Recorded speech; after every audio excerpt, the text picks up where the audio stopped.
இன்றைய வாக்கு, என் நாமத்தினாலே நீங்கள் எதைக் கேட்டாலும் அதை நான் செய்வேன். யோவான் நற்செய்தி அலகு 14 அருள் தரும் வார்த்தை 14. இன்றைய வாக்கு, மாணவரின் மறைவில் இருக்கிறவன் சர்வவல்லவருடைய நிழலில் தங்குவான்.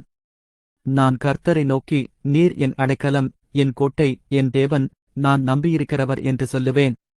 அவர் உன்னை வேடனுடைய கண்ணிக்கும் பாழக்கும் கொள்ளை நோய்க்கும் தப்புவிப்பார். சங்கீதம் 91 அதிகாரம் 1 முதல் 3 வசனம். கர்த்தரோ உண்மையுள்ளவர், அவர் உங்களை ஸ்திரப்படுத்தி தீமையினின்று விலக்கி காத்துக் கொள்வார் என்று எழுதியிருக்கபடியாக நான் உங்களை தீமைக்கு விலக்கி காத்துக் கொள்வேன்.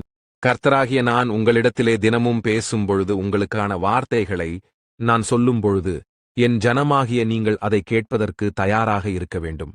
என் மகளே, என் மகனே, கர்த்தராகிய நான் பேசும் பொழுது அதை நீங்கள் கேட்க வேண்டும். மட்டும் ஏன் எவ்வளோ பிரச்சனை, எங்க போனாலும் பாடுகள், போராட்டங்கள், யாரும் இல்லாமல் தனியாக போராடுகிறேன் என்று எண்ணிக் கவலைப்படாதே. உன் தாயின் வயிற்றில் நீ உருவாகும் முன்னே நான் உன்னை அறிவேன்.